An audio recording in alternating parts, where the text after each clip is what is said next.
Listening test. This test has 3 parts. In each part, you'll hear a number of different extracts. At the start of each extract, you'll hear this sound. You'll have time to read the questions before you hear each extract, and you'll hear each extract once only. Complete your answers as you listen. At the end of the test, you'll have 2 minutes to check your answers. Part A. In this part of the test, you'll hear 2 different extracts.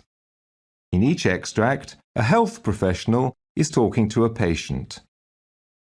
For questions 1 to 24, complete the notes with information you hear. Now, look at the notes for Extract 1. Extract 1. Questions 1 to 12. For questions 1 to 12, complete the following notes with a word or short phrase. You now have 30 seconds to look at the notes.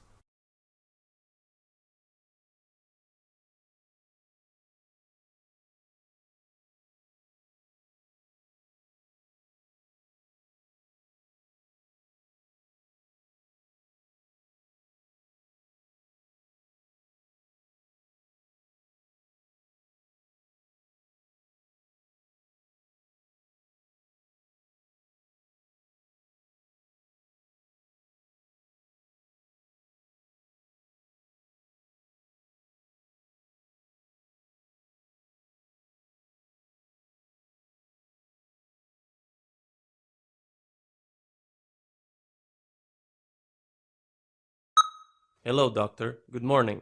Good morning. What's your problem? Well, doctor, I have intolerance to allergies, inhalant and environmental allergies. What's your age? 36. Okay. Do you get any kind of reactions like an itchy rash, throat or tongue swelling, shortness of breath, vomiting, lightheadedness, and low blood pressure? Clinically, these symptoms show the presence of anaphylaxis. No, doctor. Or else, do you get itchy red welts called angioedema that develop on your skin? No, doctor. Are you taking any medication for allergies? No, doctor. May I know your past medical history? 6 months back, when I was under dialysis due to renal failure, I had an acute event of perioral swelling, etiology uncertain. The diagnosis results showed that the allergic reaction was due to Ceflax that was used to treat a cellulitis dialysis shunt infection. What medications are you taking now? I am taking atenolol for controlling my blood pressure, sodium bicarbonate, Lovatsa, and Dialovite. I didn't have any other issues upon my treatment and discharge. That included corticosteroid therapy and antihistamine therapy and monitoring. What were the surgeries performed? Perm cath insertion 3 times and peritoneal dialysis. Are you allergic to any medications? Yes, heparin causes thrombocytopenia. Do you drink or smoke? No, doctor. May I know your family history of diseases? My family members have severe heart disease, carcinoma, and food allergies. Well, your test report shows your blood pressure is 128/78, pulse 70, temperature is 97.8, weight is 207 pounds, and height is 5 feet 7 inches. I suspect you have developed acute anaphylaxis. I would suggest you to go for a radioallergosorbent test, a blood test using radioimmunoassay test to investigate specific IgE antibodies to determine the substances the subject is allergic to. I shall recommend further treatment and medications upon the test results. If the test report shows any specific food or inhalant allergen that is found to be quite high on the sensitivity scale, I would likely recommend that you avoid the offending agent. Right now, I would recommend you to stop further usage of cephalosporin antibiotics, which may be the cause of your allergic reaction, and I would consider your case as an allergy. Being on atenolol, it would be very difficult to treat acute anaphylaxis. I am prescribing an EpiPen in the event of acute angioedema or allergic reaction or sensation of impeding allergic reaction, and you have to proceed directly to the emergency room for further evaluation and treatment recommendations after the administration of an EpiPen.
Extract 2.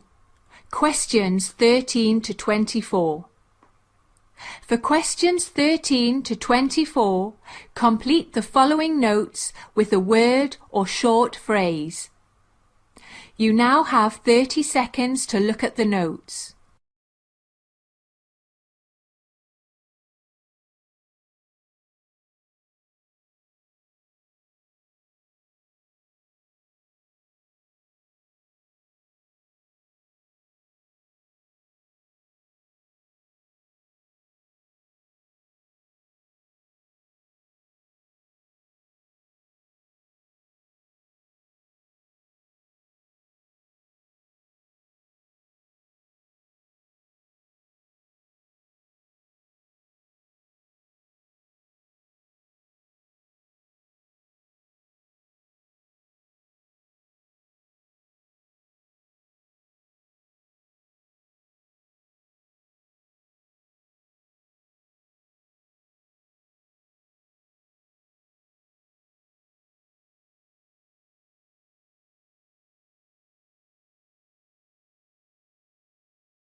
Hello, doctor. Good morning.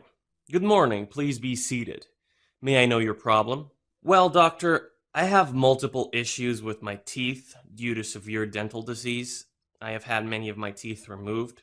Now I have severe tooth pain. Both lower and upper teeth on my left side have been troubling me for the past 3 days. Well, what's your age? 29, doctor. What medications are you taking? I'm taking OxyContin and Vicodin for my knee pain. I need more pain medications because I do not want to use that medicine for my toothache. Are you allergic to any medicine? Yes, penicillin and codeine. Do you drink or smoke? I do not drink, but I do smoke regularly. Well, your test reports show temperature 97.9, blood pressure is 146/83, pulse is 74, respiration 16, oxygen saturation 98% on room air, and interpreted as normal. Mouth and oropharynx shows multiple denture and multiple dental caries. You have tenderness to tooth 12 as well as tooth 21. Your gums are normal. There is no erythema or swelling. There is no purulent or other discharge noted. The floor of your mouth is normal without any abscess, suggestion of Ludwig's syndrome. You have developed odontologia and multiple dental caries. Well, I am prescribing Dilaudid of 4 milligrams intramuscular, and I would suggest you go for a filling. In this treatment, the affected area of the teeth will be drilled, and the decayed substance will be removed, and the empty space will be packed with an appropriate dental filling material. Okay, doctor. Thank you.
Part B.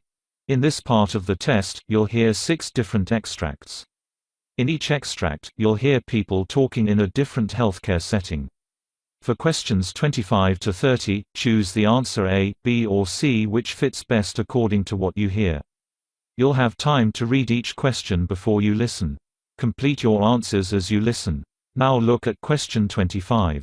Question 25. You hear a physician explaining the issues involved in treating lower back pain. Now read the question.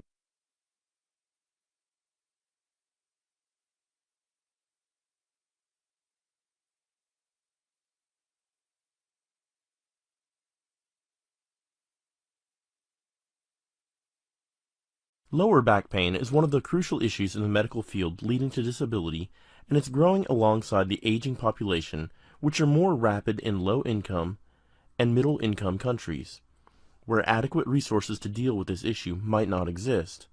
Therefore, the impacts are probably extreme in such regions.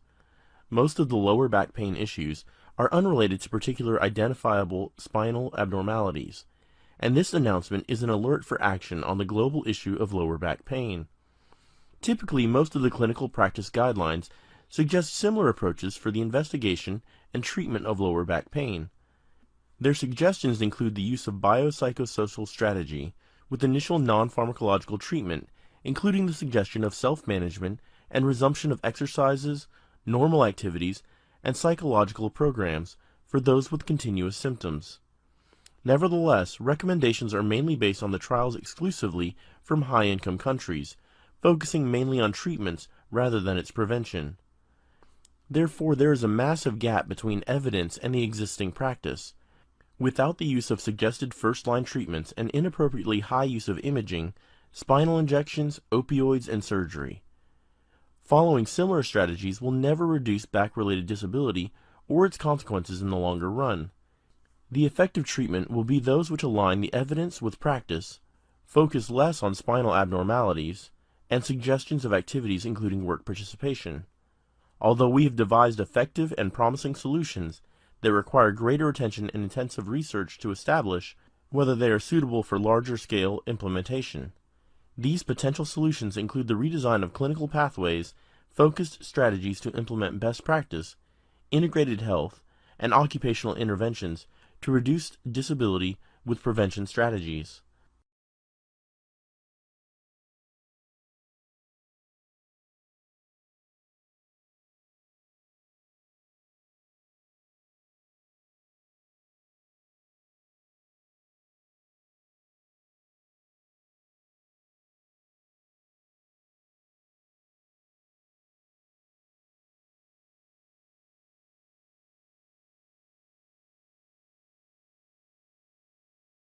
Question 26. You hear a discussion about melasma and different types of melasma. Now read the question.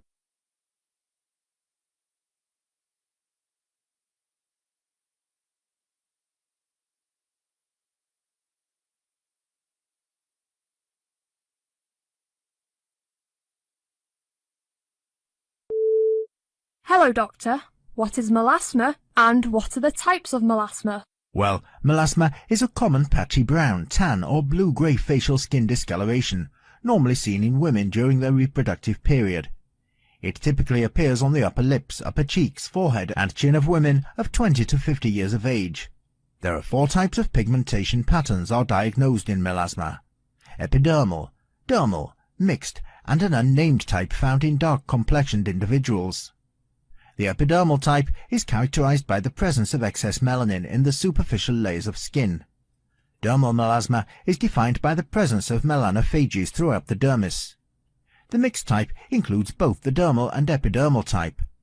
In the 4th type, excess melanocytes are present in the skin of dark-skinned individuals.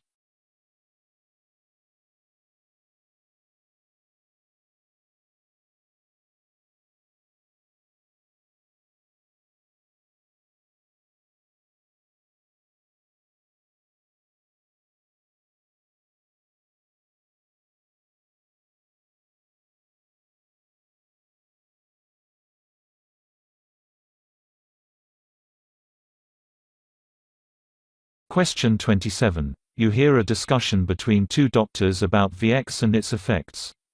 Now read the question.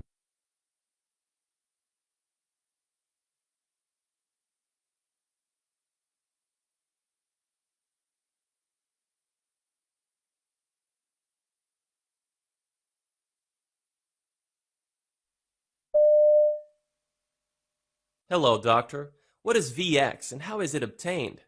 VX is a man-made chemical warfare agent classified as a nerve agent, which are the most toxic and rapidly acting of the known chemical warfare agents, which are similar to pesticides called organophosphates. Symptoms will start appearing within a few seconds of exposure to the vapor form of VX, while the appearance of symptoms may take from a few minutes to 18 hours of exposure to liquid form of VX. Compared with a nerve agent called sarin, VX is much more toxic by entry through the skin and much more toxic by inhalation. Since VX is the least volatile nerve agent with the slowest evaporation level from liquid to vapor, it can be a long-term threat as well as a short-term threat.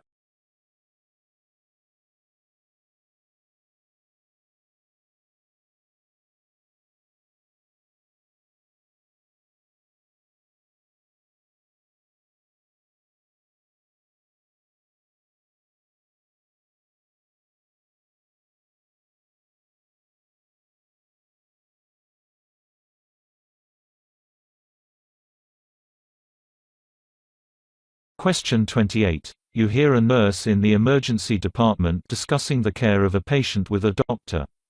Now read the question.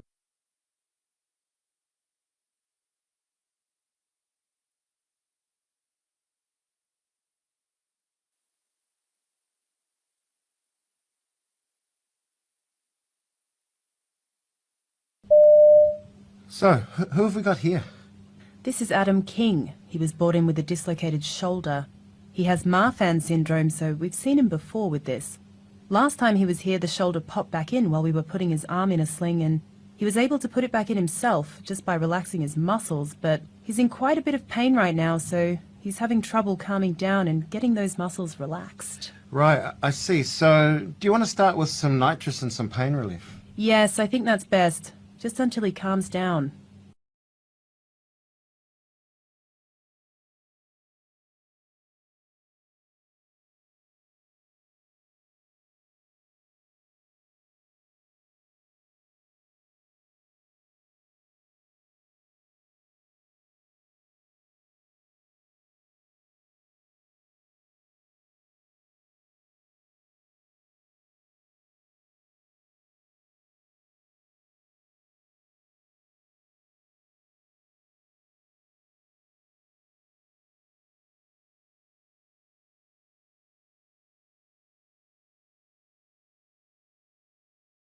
Question 29. You hear a discussion between a doctor and nurse about the cause of glioma. Now read the question.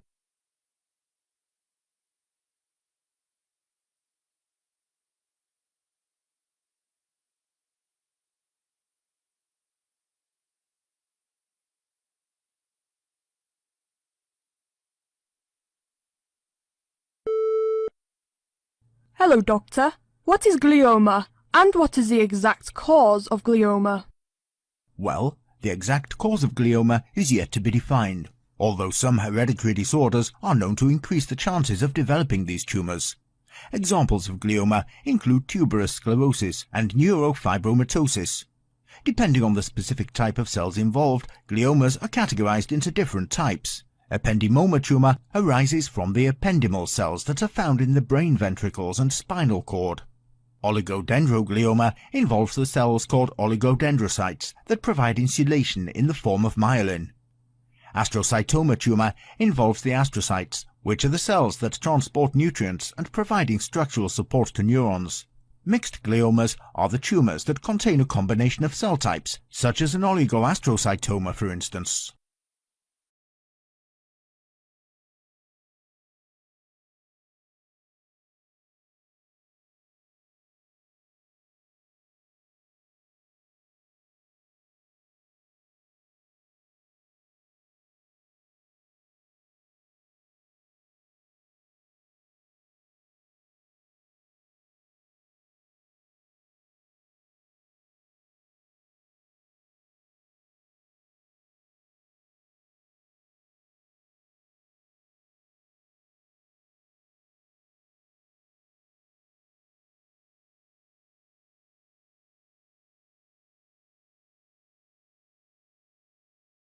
Question 30. You hear a doctor explaining to his nurse about functional gastrointestinal disorders.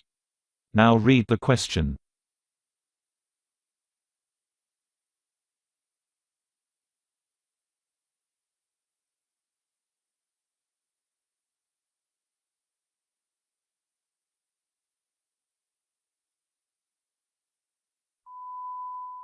Hello, Doctor. Can you explain to me about functional gastrointestinal disorders in patients? Well, functional gastrointestinal disorders is common in my daily clinical practice. This is characterized by difficulties in motility patterns and visceral hypersensitivity. If the patient is bloated and gassy, you should get them treated before the condition progresses. Bloating after meals, loose stool, constipation and gas are the minor symptoms of functional gastrointestinal disorder, while acid reflux, foul-smelling gas and abdominal distension are major symptoms of the disease. The symptoms such as foul-smelling sticky stool, hematochezia and the sense of urgency to defecate are the severe symptoms of the disease.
That is the end of Part B. Now look at Part C.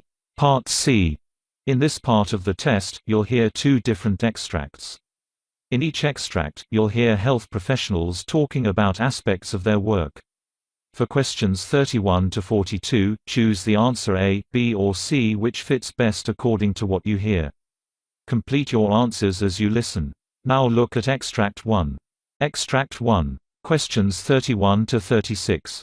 You hear the monologue of a physician, giving a lecture on the different types of non-Hodgkin's lymphoma. You now have 90 seconds to read questions 31 to 36.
The two main categories of lymphoma are Hodgkin lymphoma and non-Hodgkin lymphoma. Non-Hodgkin lymphoma is a large group of diseases with different symptoms, treatments, and outcomes. The appropriate name of the type of non-Hodgkin lymphoma may include a number of descriptive terms that can be difficult to understand. Lymphomas arise from lymphocytes, a type of white blood cell, which are of two types, T cells and B cells. Both help in killing infectious agents, however, in slightly different ways. Based on the type of lymphocyte turned into the cancer cell, the patients may have a T cell or a B cell lymphoma. B cell non-Hodgkin lymphoma is the more common type. There are many different types of B cell and T cell lymphomas, each behaving in a different way. Pathologists performing biopsy of the tumor define the cancers in terms of grade. High-grade lymphoma cells look quite different from normal cells. They tend to grow aggressively. Low-grade lymphomas have cells that look much more similar to normal cells and multiply gradually. Intermediate-grade lymphomas fall somewhere in the middle. The behavior of these types is also described as indolent and aggressive. What the pathologist describes as a high-grade or intermediate-grade lymphoma usually grows fast in the body, so these two types are considered aggressive non-Hodgkin lymphoma. Surprisingly, aggressive non-Hodgkin lymphoma often responds better to treatment, and many people with aggressive non-Hodgkin lymphoma are cured if they are diagnosed early. The most common kind of aggressive lymphoma is diffuse large B-cell lymphoma. On the other hand, low-grade non-Hodgkin lymphoma grows gradually, and these lymphomas are therefore called indolent non-Hodgkin lymphoma. This group of non-Hodgkin lymphoma doesn't give rise to too many symptoms, but they are also long-standing and are less likely to be cured. The most common kind of indolent lymphoma is follicular lymphoma. At times, indolent lymphomas can transform into more aggressive. The majority of lymphomas are nodal lymphomas. That means they originate in the lymph nodes. However, it is possible for lymphomas to arise from anywhere else. When the lymphoma is mainly present in nodes, it is called nodal disease. Occasionally, most of the lymphoma may be in an organ that is not a part of the lymph system, such as the skin, the stomach, or the brain. In such condition, the lymphoma is referred to as extranodal. Therefore, nodal and extranodal refer to the primary site of the disease. A lymphoma can develop in a lymph node and then involve other parts at a later stage. However, in such a case, it is still considered a nodal lymphoma, but is said to have extranodal involvement. In follicular lymphoma, the cancer cells arrange themselves in spherical clusters called follicles. In diffuse non-Hodgkin lymphoma, the cells are spread around without any clustering. Most of the time, low-grade non-Hodgkin lymphoma looks follicular, and intermediate or high-grade non-Hodgkin lymphoma looks diffuse in biopsy. Non-Hodgkin lymphomas are also described as common or rarer based on the statistics of the new cases every year.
Now look at Extract 2.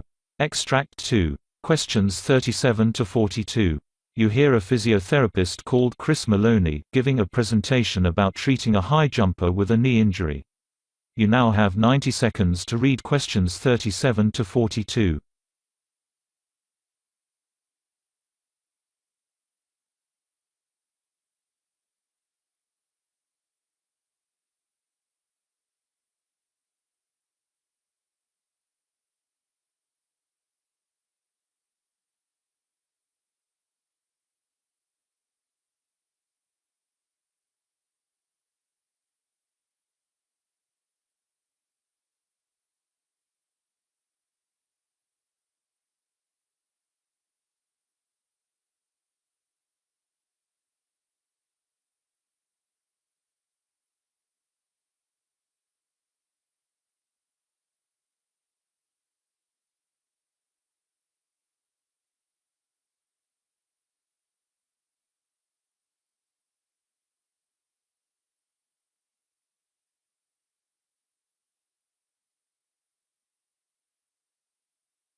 Hello, I'm Chris Maloney, a physiotherapist specialising in sports injuries, and I'd like to present a case study to give you an idea of the sort of work I do.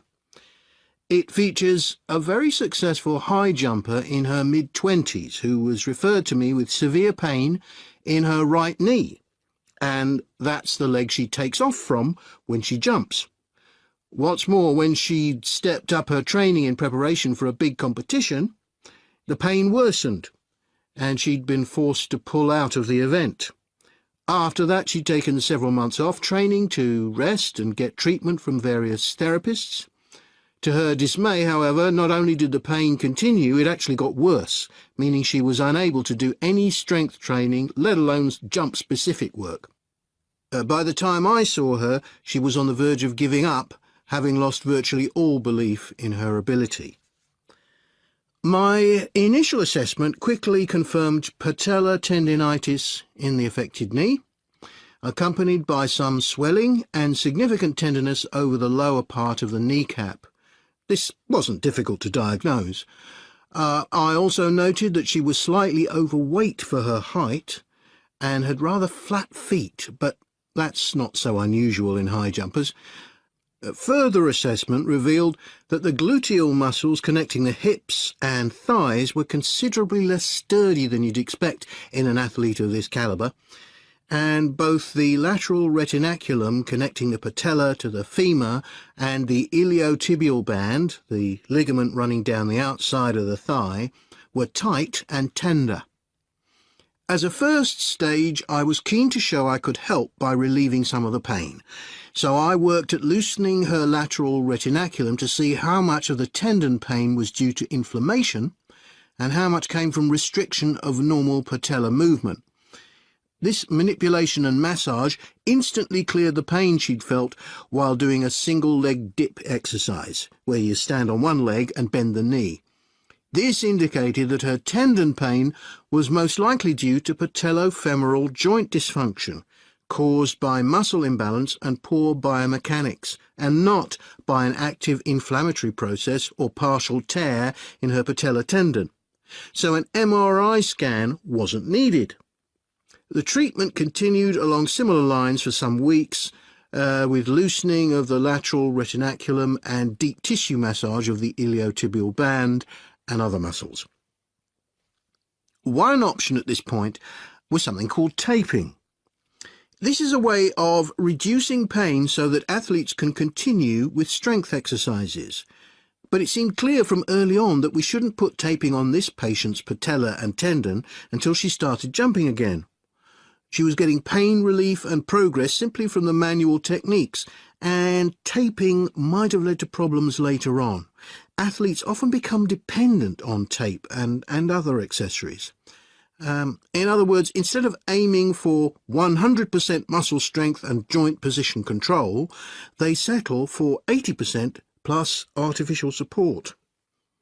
The patient also had a specially designed program of gym activities. Although she needed to restore power to those muscles affected by inflammation and tenderness, the priority was to get her posture and alignment right. She started by doing double leg squats with her back to a wall in front of a mirror so that she could see whether her feet were arched and if her knees were over her feet. She also did squats while squeezing a ball between her knees. There was light leg press work, followed by single-leg stance work, first static, then on wobble boards, and with elastic resistance. She progressed to moving on and off steps, sometimes holding weights, all the time paying close attention to positioning and muscle and joint alignment. The next stage was to liaise with the patient's coach. She began running, jogging for stamina, and then sprint sessions. Work on power was stepped up gradually and included some weightlifting. After some analysis, we also decided to modify her run-up to the high jump bar. By beginning from a wider position and running in with much less of a curve, there was much less of an impact on the ankle, knees and hip, especially in her right jumping leg. Interestingly, the The patient reported that remodelling the run-up felt fresh and motivating and helped to reinforce the sense she had of being a reborn athlete. Once the rehabilitation process was complete, she was able to compete without pain and free of any reliance on taping or knee strapping. So, before I go on...